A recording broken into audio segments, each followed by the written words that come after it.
Pop quiz. What would Middle-earth be like if Aule had destroyed his original Dwarven creations? Most of the impact would be felt in the first stage, I think, and it makes one really consider the contribution that they actually made to the world of Middle-earth. To begin with no dwarves around, Beleriand, during the first stage, prior to Morgoth, would look far different than what it does look like in canon.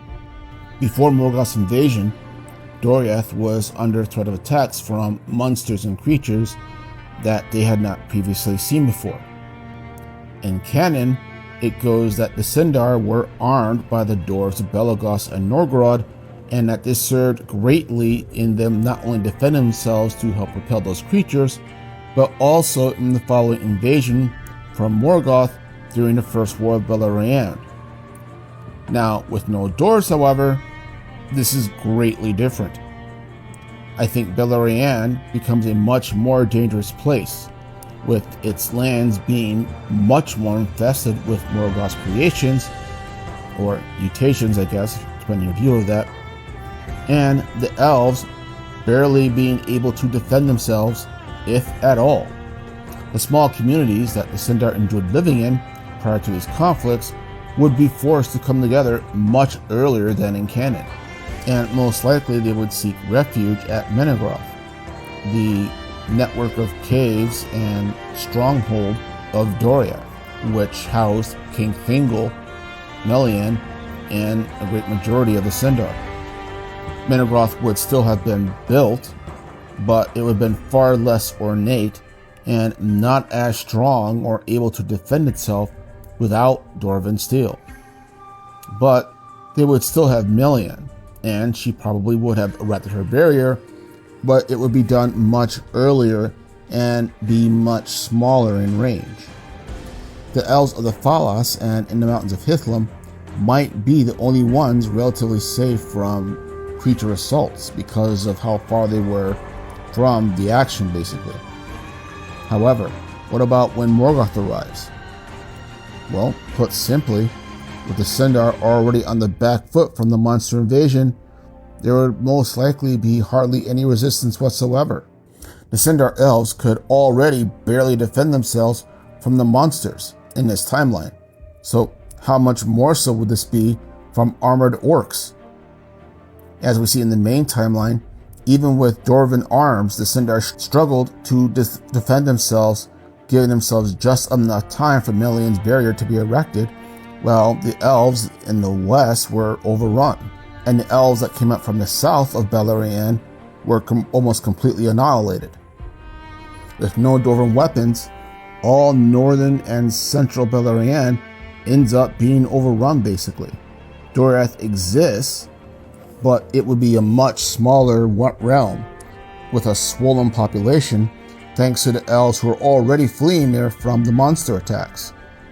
Possibly even the Falathrim elves themselves. Or, as far as the Falathrim are concerned, they may have just said fuck it and removed themselves entirely from Beleriand to live on the island of Balar and just isolate themselves completely. Now, enter the Noldor's first arrival. I see that playing out much as it does in the mainstream canon.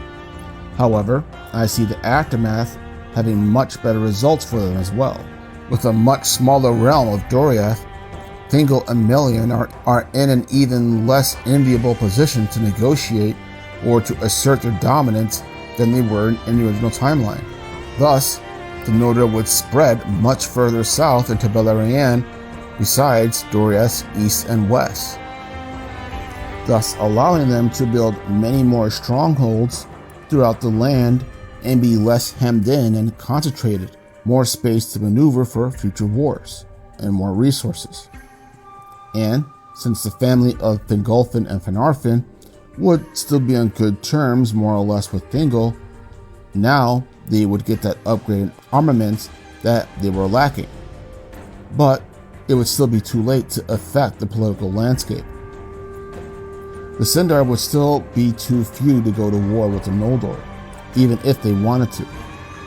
Thus, no dwarves would also result in the Noldor temporarily being in a much better position in Beleriand.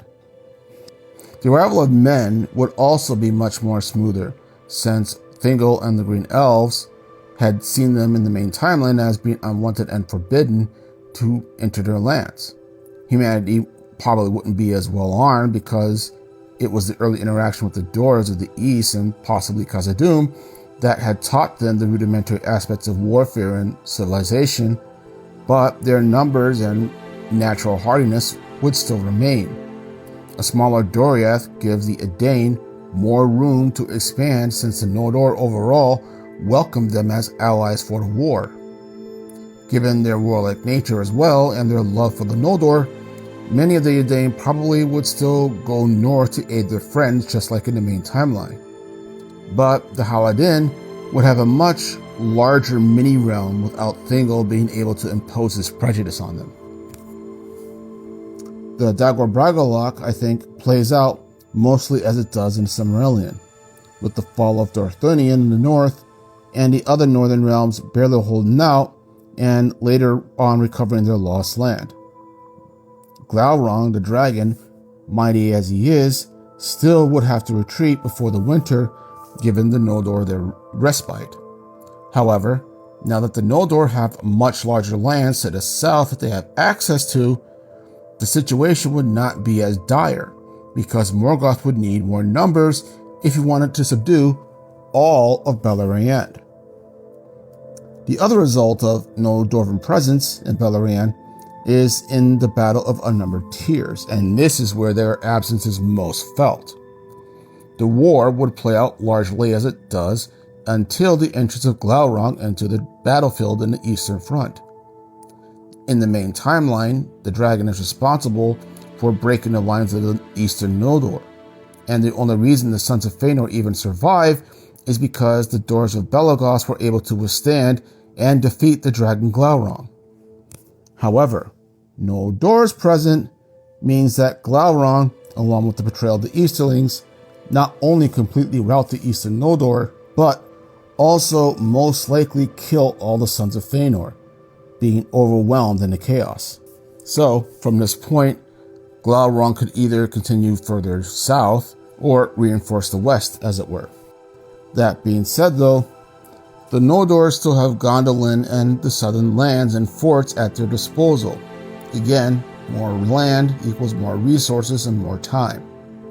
So, Gondolin and Nargothrond would not be the only remaining Noldor strongholds, and they would still be in a better position than they were in the canon.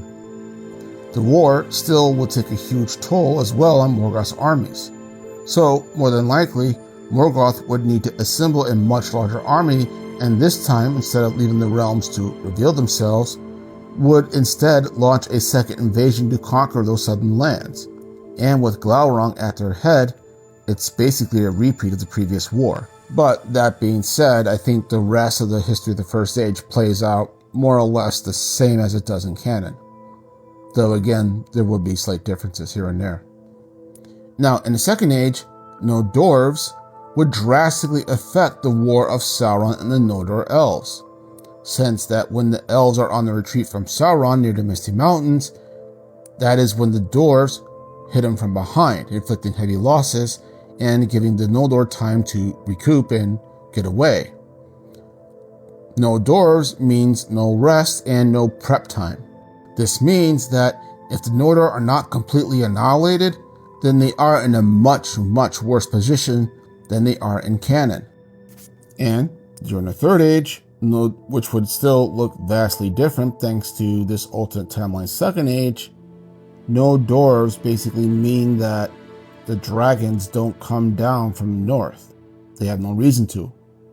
It also means that Durin's Bane basically remains hidden, which means more than likely that Gandalf wouldn't have become Gandalf the White, because there wouldn't have been need, because he wouldn't have been aware, presumably, that Durin's Bane was under the Misty Mountains.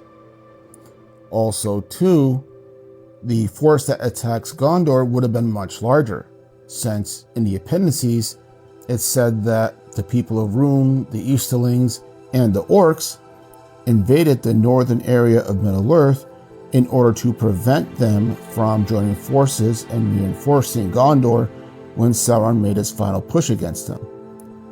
Now, with no dwarves really to worry about, all that's up there is Dale, basically, and again, with no dragon to come down from the north, Dale is still kind of a sleepy town with no real army to speak of. They're not going to be that much of a threat.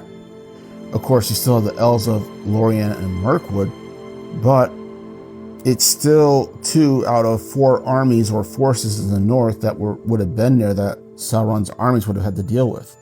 So he still could have put more resources into the invasion of Gondor, which would have changed a lot of things regarding the war down south. Would it have resulted in the defeat of the Rohirrim? Maybe, maybe not. At best, the Rohirrim could still come out on top, but with much heavier losses. But that being said, these are just alternate timelines that I see playing out.